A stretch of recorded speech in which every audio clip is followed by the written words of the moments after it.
clean this place up every single week just for you guys to miss the episode. Here's what you missed. Last time on Graveyard Carz. Doing it in 45 days is a big enough task on its own. Doing it while you're still working on all the other client cars, that's priceless. Everybody's circling this car. People have lost their damn minds. We're not as polished right now because we're truly doing the best we can to keep our word to the customer. There's only one person that knows if we'll get it done, and that's God. I have no idea. This station will remain on the air. On this episode. It's always really exciting to do a reveal, but this one I'm a little bit stressed about. It would be really nice if Will didn't think everything I was doing was for the sole purpose of a joke. I'm dying to see this car. You're talking 50 plus years. Comes down to this moment. They're coming to get you, Barbara. In Springfield, Oregon, dead Mopar muscle cars are coming back to life. Restored by Mopar master Mark Warman. I'm a liar and a fat mouth. His daughter, Alyssa Rose. Why would you do that? His painter, Will Scott. Got one dog. And his cousin, Dougie. Oh, hi, Mark. Welcome back to Graveyard Carz. So today's the big day, the big reveal of our 1970 Roadrunner. Mark's on his way to the shop now. He has not seen his car since before we disassembled it. And we've done this build in 45 days. All done? Yep. Sweet. All right. We've done the best we can. We've pushed as hard as we can. We're nearing the end of this build, and everybody is just going nuts around here. I have a wonderful question for my crack shot team here. God. So on the Roadrunner, Okay. why is it I would trust you to even clean the wheels and the front bumper on it when you put the springs on the wrong sides of our Phoenix Cuda? No, we didn't. It's not possible. Okay, I couldn't have done that. We built it right side up to do the brakes because that was easier. And now to put the leaf springs on, it's upside down and backwards, and keep up with that. So here's our right-hand leaf spring. the leaf springs on the Phoenix Cuda are switched. You put the 024 on the left-hand side and it should be on the right-hand side, and the 034 that's on the right-hand side should be on the left-hand side. Dad, when you guys did... It doesn't matter. Let Mark is on his way. We need to finish this and get this cleaned up. Okay, I don't care that Martinez is on his way here to get his car. See, here's the whole thing. Nice shot, by the way. Shut up. I made Here's it. the whole point. I made it. If you take into consideration that we should be doing the best work in the world, and this little thing about the leaf springs is wrong, it's out in front of the world. So in my mind, if you don't like episode 6 because we had a leaf spring screw up, watch episode 7, okay? Are you sure that we did it wrong? Are you sure it wasn't the way it looked on TV or something? Come on. We don't have time. I don't care if you don't have time. We're not gonna put out another car until we do things right. I Oh want my this God. fixed, and I want it in this episode. I don't care. So they can all be running around excited and worried and nervous at what Martinez is gonna think about his car. But I'm gonna go lay on them right now that they screwed up. It went out in front of millions of people around the world, and we're gonna clean it up this episode. I have a question for you. What's that part number? 340024. 24, right? Right. Is a 2 an odd or an even number? It's an even number. It's an even number. So it should be on the passenger side of the car. Right. Okay. What's that number? 3400034. 34, okay? Uh-huh. Is 3 an odd or an even number? Odd. An odd number, like you. It should be on the driver's side. Even if this is upside down, they're still on the wrong side. So you're, yeah. Dad, why do we need to address this right now? We Because have there is no Mark tomorrow. coming. There is no tomorrow. So, Rocky 3, remember when... Okay. So it was, do you remember, it was Apollo Creed was trying to train Rocky, but he didn't have no heart, right? And so Rocky keeps saying to Apollo, hey, I'm gonna train tomorrow, I'm gonna train tomorrow. And Apollo screams out, there is no tomorrow! And then they cut to the next scene where Rocky's standing in front of the mirror and he's repeating it in his head, there is no tomorrow, there is no tomorrow. And he's banging the mirror like that. Yeah. So what about his dog? Whose dog? Rocky's dog. Buckus? Yeah. What the hell about him? Well, that's what I was talking about.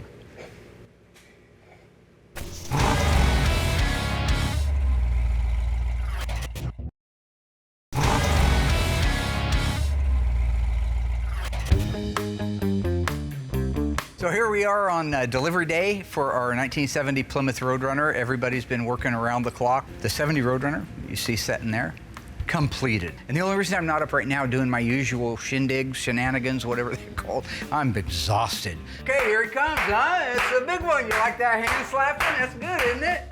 Producer hates it when I do that because it's loud. They say something's wrong with me with that nervous No one laughter, likes but listen to that. how loud it is. It's always really exciting to do a reveal, but this one I'm a little bit stressed about just because we didn't have the amount of time that we usually have. And even with the normal amount of time, we always have little things go wrong. So I'm over here kind of biting my nails. You know, I hope Mark likes his car. You know, I hope this goes well.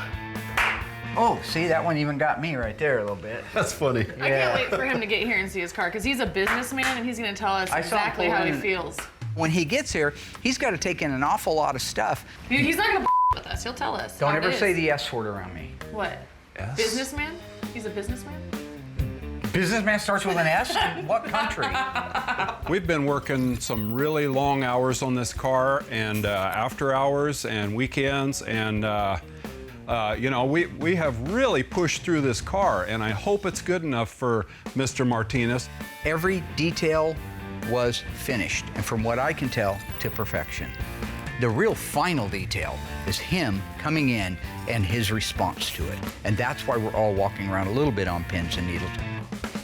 There's the man of the hour right there. Hey. Mr. Marcus Martinez, how are you, brother? Well, came to get my car. It's so emotional, I really can't even describe it to you. You know, this is definitely a full circle kind of thing in my life. You know? So you pretty excited? Are you kidding me? How long you been waiting to see your baby now? Since 1973, when I traded it in, and I haven't been able to sleep the last few nights, but I wish that everybody had the experience to work with a complex project like this and watch a true professional do his craft. I don't think I can isolate on any one particular thing that's really gonna drive me on this thing. As the memories come back to me, there's just gonna be such an overwhelming, it's gonna be a very overwhelming experience. It just says an awful lot about leadership. Good. You know, and Just talking about leadership. All right, anyways, let's see the car. He does not strike me as the kind of guy that's gonna water anything down. If there's something that's not right, he's gonna hit me between the eyes with it. all right. You ready to go see a car? Let's go out and take a look at a car, buddy. All right, here we go. Into the fray. This whole build is full of firsts. Building a car in 45 days, that's a first. So we got her all covered up. Wow. The cover that you see right now is tailor-made specifically to your car. The thing that makes this a first is he did not want to see any progress pictures.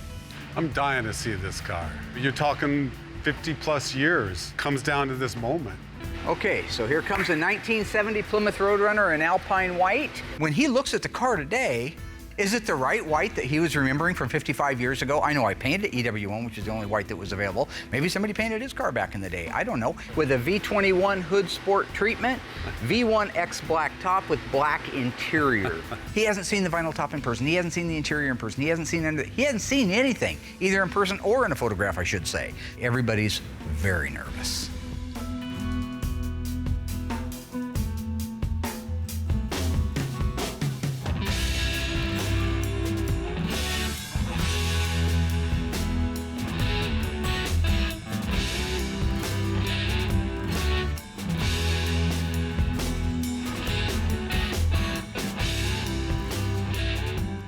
What can a guy say about that? So the reaction on Martinez's face was priceless. When we uncovered that car, you just looked over and you saw the reaction on his face. He was blown away.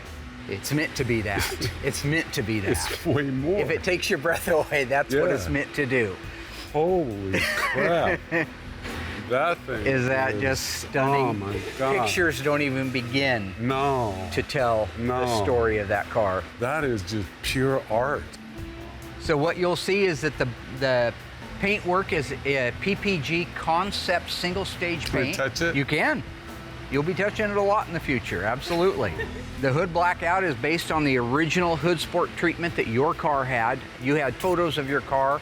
I used that to rebuild this car. Oh. Black vinyl top. Your car was air conditioning. This one is air conditioning, so it has tinted glass. It's brand new replica glass from ECS Automotive, and it's date coated. Your car did not have the dust trail stripe down the side. It just had the running bird, so they are in place. your car, you wanted Kragers on because that's what you put on after the fact, right?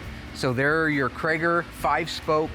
They are a 15.8 in the back and a 15.7 in the front with BF Goodrich TA radials. Wow. It's a lot to take in. I just blabber, so don't worry about me. This thing is just so... It sits there like a piece of jewelry, doesn't it? Yeah. It's just gorgeous. No, I love them. I'm going to move that into the living room. Wow. It'll be a great showpiece for your heart, but also for your business. When you do go to the trade shows and you want to flex a little muscle, that will be a car that you will not see another one like it anywhere ever. Wow. And that's because of one thing. Graveyard Cars did it, and we do it to the best ability we have. It may not be perfect, but it's as good as we can make it. Can I ask you something? Yes, sir. When I approached you about a white one, I mean, because everybody's going, why I wasn't a blonde? fan. Nobody was a fan. I wasn't and a fan. I go, you know what? I'm not doing it for you. I'm doing this for me, you know? And the only reason I became a fan of the white was when you told me the story about you and your brother and growing up in it, those 2 years you had the car and the pictures you had. And those are the things that I want to try to do that for people because I would like it done for me, to do unto others. Absolutely. If I could find my old burnt orange Charger, which I can't, I'm afraid the old girl's gone. Yeah. But one day I'll treat myself to a replica of it, and I'll cry just like you, and I'll feel all those emotions, and it's okay. Yeah. Because there's plenty of time for all the other stuff. These are tears of just pure joy and pure memory, pure. Wait till you're just buzzing it down the road, listening to the same old songs that you and your brother listen to. Led Zeppelin on the 8-track. Yeah, Stairway to Heaven. Whole lot of love. Well, speaking of a whole lot of love, would you like to see a whole lot of 392 Hemi under the hood? The all-new 1969.5 Dodge Super Bee, known as the A12 model, began showing up on dealership floors in the spring of 1969. Standard equipment was a 410 Dana rear end, a Holley 3 barrel setup on top of the 440, known as the 446 pack. A cold air induction fiberglass liftoff hood was also standard. You could get the car with a 4-speed or an automatic transmission.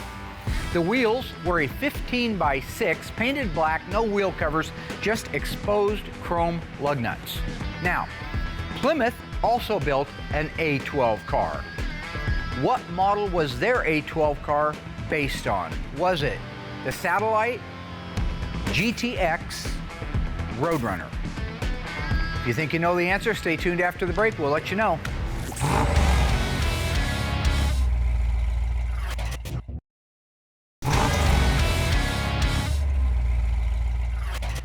All right, my ghoulish friends, how did we do on that one? The A12 package car, like the Super Bee, was available in a Plymouth model. What Plymouth model was it? If you guessed Roadrunner, you were right, and you've been paying attention. The Super Bee and the Roadrunner were always sisters from their inception in 1968. They were both a medium price class car. The Roadrunner, just like our beautiful Super Bee, came standard with a 410 Dana rear end. You could order a 4-speed or an automatic transmission, but you were guaranteed a 390 horsepower 446 back or 6-barrel if it's a Plymouth engine. Lift-off cold air induction fiberglass hood, steel wheels, red line tires. Everything that was available on the Bee was available on the Roadrunner. It's just that the first 2 digits of that order would be RM instead of WM. So now you know a little something about the A12 cars. Remember what Tom Cullen says, M-O-O-N, that spells Mopar. This is the 2019 Mopar Performance crate engine. It's 392 cubic inch, exact same one you would get if you bought a new Challenger. Okay. Puts out 475 horsepower. In 1970, a 426 Hemi, which you didn't have, only put out 425. Wow. And this is a small block. As you look around, you'll see a lot of original stuff though. So, if you look here, I remember this. Yeah, that's the original purple beep horn, original power brake booster and master cylinder, and original lines. But after that, it all becomes 4-wheel disc brakes for you. So when you pop that hood, we try to keep as much organic, original stuff under here as possible. Oh, it really shows, Mark. Northern I mean, radiator, custom built this radiator for us so that it would stay, this engine would stay cool. So we ran this the other day for half an hour and it never got over 190 degrees, just enough to open the thermostat. Cool. We have a hood insulation pad factory. The other things you'll notice in here, we replaced all the original information labels, and you can see right there, I've got my date. This is the Over here is the original fender tag. As we know, this is an original Roadrunner, and it was a different color than this, but this is the original tag. Awesome. A replica from ECS of the original idling instructions, idle fuel air mixture instructions. Making the air conditioning system was always tricky. We end up making our own hoses in a lot of cases. It's okay. Because originally this is a big old V8 in there. It had this great big compressor on the top. Well, now with this engine, the compressor is just a small aluminum one that mounts way down here. Holy moly. So all that plumbing over there is for your air conditioning, and that is your ECM. So your fuse panel for your controller for the engine, it's easy access under the hood, just like So working that's the computer? That's the yeah, the computer's back there, and the control panel for it's right there. So if you blow a fuse, it's right there. This is just art. I mean, I collect art too. Oh, good. You know, so. Good. I'm Can you very- take Dougie with you? Because we've always kind of considered him a form of art. Yeah. So we know that your car originally started life with a 383. Right. And this has got the 392 in it. Right. That was long before they thought of the 392 crate engine. So in your car, you told me you had turn signal indicators in the back of the hood. Right. And of course, if it was a 383, then right here in the back, it would say 383. Right. So take a look at what we did for you here. I reached out to our friends down at Phoenix Graphics, and they made us a three-dimensional graphic that calls out 392 Hemi. And That is just. only one in the world like it. And you've got your turn signal indicators in there still too. Wow. That is, so now when you're driving, that's what you get to see. Holy moly. I'm so humbled. It's a good thing. Oh man. I love it. Yeah. So on the trunk, it's detailed out just like an original trunk would be. Now you've got Krager wheels on the car, that's by choice, but you also had us build you a set of the replica 15.7 rally rims with beauty rings and center caps. Right. If you had that, then the spare would be painted black and it would be a Goodyear Polyglass spare. Right. That's what you're gonna see. So that's your Goodyear Polyglass replica spare, brand new jack base and jack hook from Tony's Mopar Parts. Now with this engine, we could not keep the battery up here like you would in a normal car. So the old drag racers, you probably remember, would relocate them to the trunk. We did the same thing. Okay. Original jacking instructions. Wow. Mopar painted the inside of their trunk's body color, unlike everybody else. Right. Brand X, I their remember garbage that. job. So everything in this trunk is exactly the way it started life It brings in back- 1970. I used to load this thing full of construction cords. My a big nail truck. bags would be here, and I would have a 50-pound box of nails, and I would have my skill saw sitting right there. People at home saying, what? You put tools in there. Back then, it was a $3,000 car, and it was your main mode of It was- transportation. It yeah. wasn't a showpiece. It was a daily driver. We just have a hard time conceiving that. This is a Phoenix Graphics stripe. It is the correct replica of the original one. Yeah. And what you'll see is it's reflective. Yeah. Yep. So Yeah. when those lights hit that, it's reflective. Oh yeah, I remember that. Yeah. The exhaust system is TTI headers into 3-inch collectors. They provided the entire exhaust system right up to the exhaust tips. I had to get those from a different source. We actually got them from Classic Industries, and we cut their original turn-down tips on and put those on because your car had bright exhaust tips on it. It would have been standard equipment on the Roadrunner. Right. Yeah, this is just bringing back so many memories, man. I mean, I feel as giddy as walking into that dealership and being able to drive this car. We off all the had showroom. that feeling when we Yeah. got our first car. Yeah. It was, oh God. It's a can't giddy breathe. feeling. I Yep. mean, I didn't even know what to do. I was like a dog chasing his tail. You know, I just, didn't know what to do. There's It the was- ignition key. How about you have a seat down in there and we'll talk about the interior. Wow. He is overwhelmed. From what I can tell, like I said, he don't pull punches. He is excited. He is in love. A couple things before I let you sit down. This is a replica again from ECS Automotive of the original VIN for the door. Wow. Only one company in the world reproduces them, and we get them from them. You have an original over here, tire pressure warning label. Everything is meant to be the way it was in 1970. This is a replica of the original paper mat that you would have got the day you went into your dealership. Are you serious? I'm gonna unroll it a little so it'll actually lay out. Yeah, again, ECS is making these. So now you have that. I did a pedal dress up kit, so you have the bezels, a little chrome around the bezels and the parking brake, but also I didn't remember if you had the wood grain, but we gave you the wood grain wheel. Classic Industries makes a beautiful replica. I didn't have, You had the black I plastic. had the black, but I like that one way more than that. This is why we do what we do. This is why I'm involved here at Graveyard Carz. This is what matters to me. It was awesome. So have a seat, my friend. Take a look at the gauges. I'll turn the park lights on so you can actually see the gauges. There you go.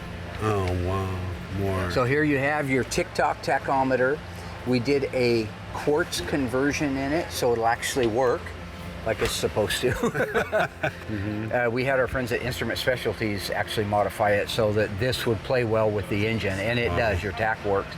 You have all of your full gauges, AM, FM radio, all the air conditioning buttons at the top. You have your meep horn. Now, you stay right there because there's something I want to show you. Marcus, if you don't mind, I want you to look at this right here.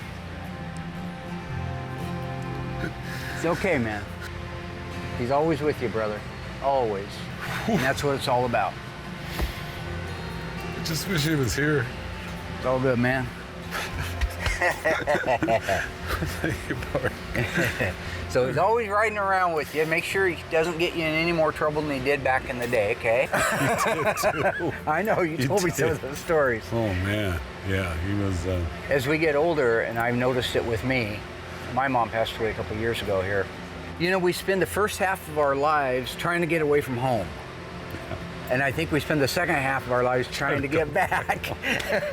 So yeah, that was just something I felt like he needs to be shotgun with you at all times.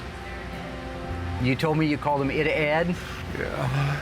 Oh, man. Well, so I think at the end of the day, Wow. we've been able to Yeah, I would say that this went way past. You're a good guy. This went way past. You know, and the thing is you're an amazing man with what you do. You literally, you just bring dreams to fruition in a way that is just overwhelming. It's just overwhelming. I'm humble. I don't know what else to say. Yeah. But your reaction is all the thanks I need. And you know, one thing is to do a car right. That's what we get paid to do. Yeah. But I think if you can just help that person get some of those memories, keep them alive or get them back, then what a victory for all of us, right? That's what it all comes down to. That's all we have at the end. That's it. Yeah, the greatest gift in the world to me is memories. Yeah, the thing is, without them, why you here? Yeah, why? Right. Why you here? Why are you bothering if you're not making something real? Yeah, exactly. I'll be forever in your debt, Mark. Yeah. Forever in your debt. One great thing this morning was it was a little bit quiet when I first got in, and I was able to get the car out, start it up, warm it up, and go on a test drive. The gears feel good. This is the 6-speed transmission that we get from our friends over at Silver Sport. It's a Tremec that's been modified to fit perfectly in the center opening of a B-body floor. We can even use the B-body shifter handle with it, the pistol grip. So here we go. So far good, no rattles. First gear. Nice quick shift to second, felt good. Car's tracking nice and straight down the road. I've got good oil pressure, 60 pounds. Actually, make that 80 pounds at an idle. Temperature's running 185-ish right now. Tick-tock tack is working great. Okay, first gear feels nice. Second gear shift feels good. Very nice, feels good. Boy, that rack and pinion is nice. See, now that's that Magnum force coil-over front suspension, so we don't use our torsion bars anymore.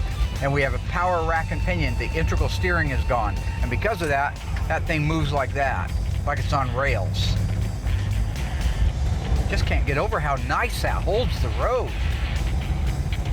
These are, you know, these are a pretty good sized car, these B bodies. I mean, the E bodies are a good sized car too compared to today's junk that's on the road. But typically, these haven't been known for incredible handling. Feels good, second gear, 30 miles an hour. Let's give it a little throttle. Yeah, nice. This 392 puts out 485 horsepower. It's feeling really nice. No weird vibrations from the tires. Handling the road like it's supposed to. It's shifting like it's supposed to. That's just a nice idle. According to this, it's about 900 RPM. It's a really nice first drive. Every gauge working, heat work, AC, wipers, steering. I love the turn signal indicators in the back of the hood. That is just the coolest feature. Mopar always the coolest. I mean, yeah, granted they had great colors, all the cool stuff, but just everything together as a package made these such a neat car. It's no wonder a kid just fell in love with them. I don't know why more kids didn't, because around town here in Springfield, there weren't very many Mopars at all. Me and Doug had about the only ones at the high school besides a couple other kids. Everybody else was Chevy freaks and Mustangs. Plain hamburger, no identity stuff, you know? People who had no aspirations to do anything with their lives, they'd drive a Camaro. Well, that was back then. Now, obviously, it's different. I wanted to be able to go on a test drive before Mark got here for obvious reasons, but my intention is to have Mark ride with Alyssa. Alyssa's the new QC manager. That means she is now in the crosshairs, where old Mark Warman used to be. Oh, this thing is insane. I mean, insane. I can tell. You didn't want a Prius? No, a Volt. Yeah, oh yeah.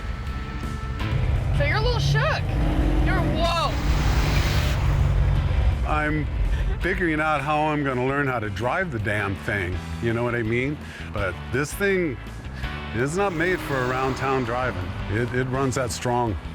It runs very strong. Talk about adrenaline the whole time you're driving in this car though, Oh. right? Like, Hello. you just tell there's so much power. I seriously thought I was on the start line of the Daytona 500. It had a feeling of intimidation and just extreme power. Woohoo! Oh my God. Oh my God. How's that? That is pretty damn crazy. So compared to the original engine that was in it. No comparison. No. No comparison. So you didn't expect this? No, this is way the hell over the top. I mean, holy moly. You know, I was able to put my foot a little bit in it, but it pinned me so hard to the seat that I just backed right back out of it. It's a machine. It's nothing I'll let anybody drive, I'll tell you that. You know, it's insane. It's fast, huh? Pretty crazy. You can tell it just wants to go.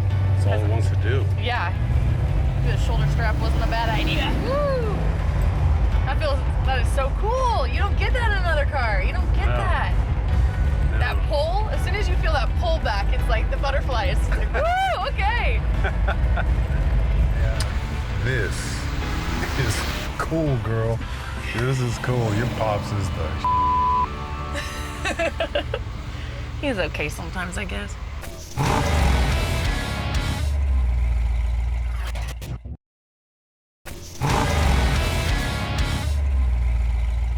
So as I've mentioned, there's a lot of things going on at Graveyard Carz at one time. So while Mark and Alyssa are out driving the 1970 Roadrunner, I wanted to take a minute and talk about a 1971 Roadrunner with Will, who's going to be painting this car very, very soon.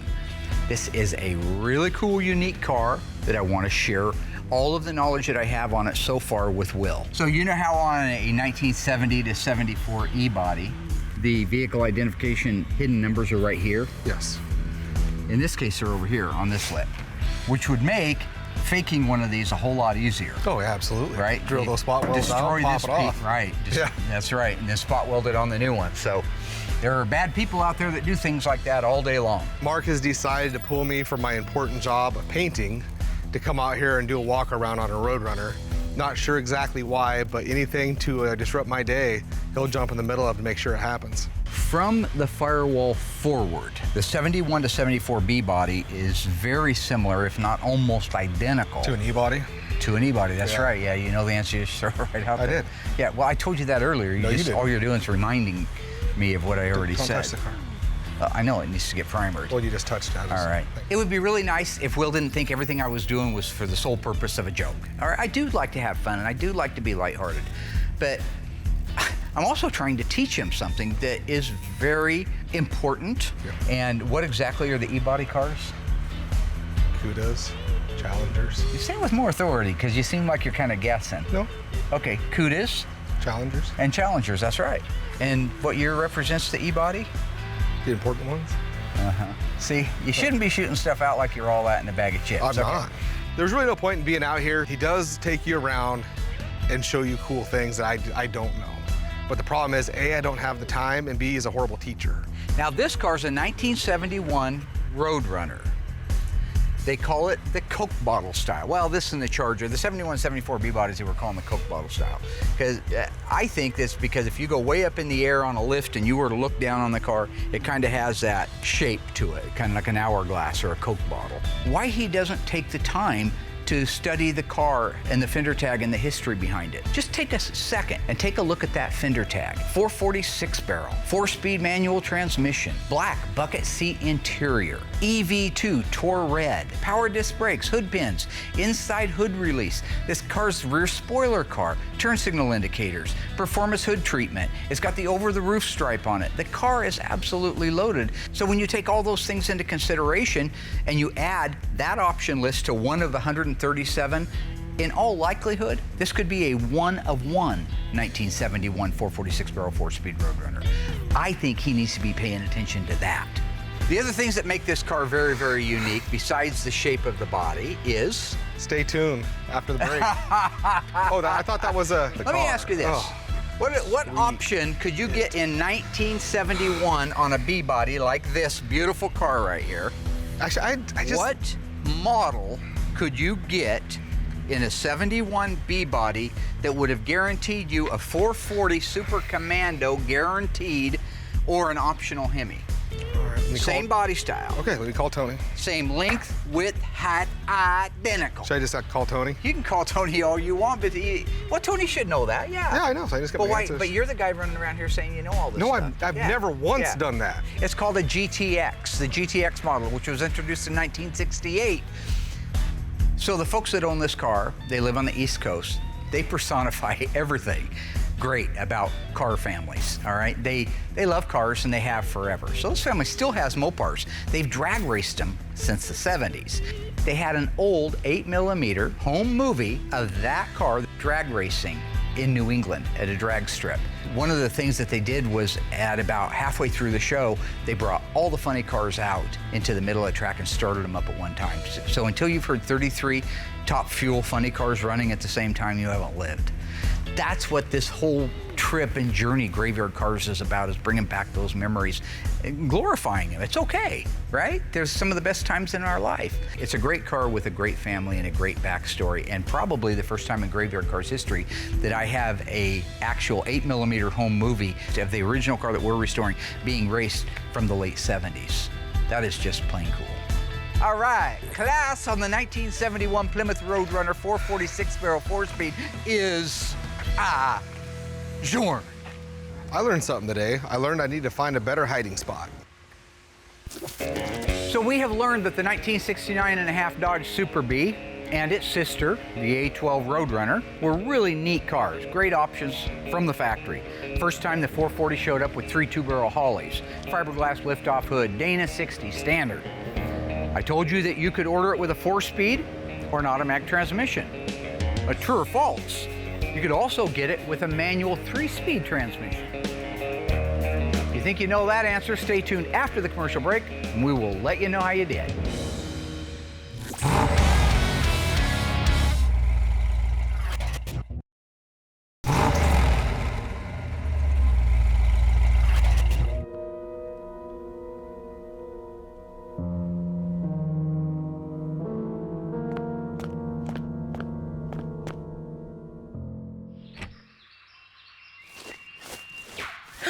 Whoa. What's this? Welcome to my hell. Where are we? Where's the dining room? Boy, it sure is hot out here. What the? Run for it. I'll cover you. Let's get out of here. Don't push it. I'll give you a war you won't believe.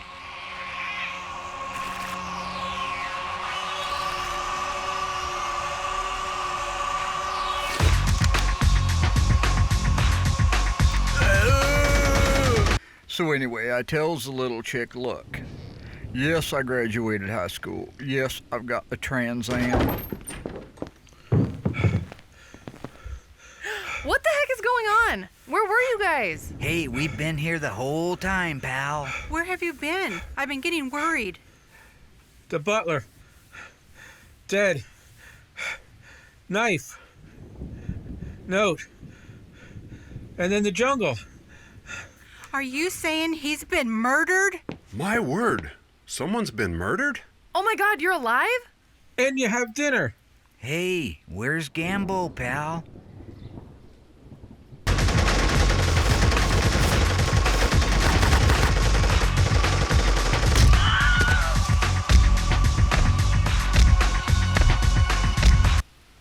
He's fine. Now, how about that dinner?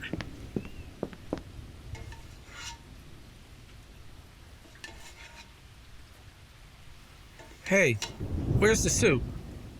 In your bowl, Mr. D'Agostino. Can't you see, can't you tell there's nothing in my bowl? I'm dreadfully sorry, sir. I just remembered. The cook was fired last week. It must have slipped my mind. I'm afraid I'm dead on my feet. Oh my gosh. Pal.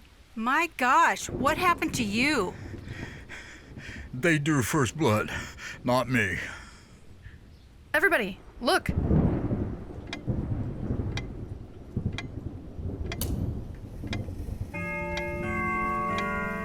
We're out of time.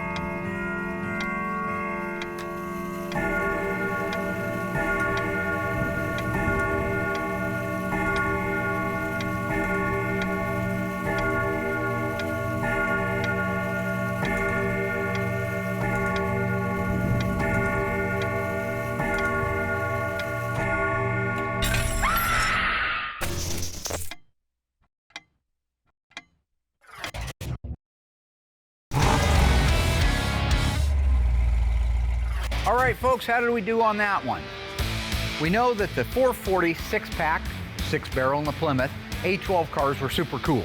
Had a lot of standard features on them. I even told you that you could order a 4-speed or an automatic transmission. The question was, true or false, you could order a 3-speed manual transmission as well. If you guess that was false, you're my hero. You've been paying attention to graveyard cars. The 3-speed was never available behind a 440 with any induction system. And it was never available behind the legendary 426 Hemi. In fact, the manual 3-speed transmission was the base entry level. You didn't have to pay extra for it. So for example, 1970 Cuda 383 standard engine came with a 3-speed manual transmission unless you selected something different. And the largest engine that the 3-speed manual transmission could come behind was also the 383 Super Commando or Magnum in a Dodge lineup. Now you know. I cut the ride short because it wasn't something I wanted to practice with in traffic.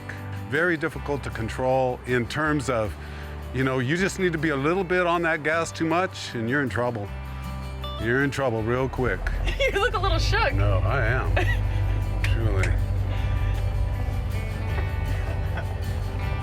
He wasn't expecting all that power. This He's thing. shook. This thing He's ready to come back. Ooh, I loved it. I loved it. The vibration was of that motor was insanity. What can I say?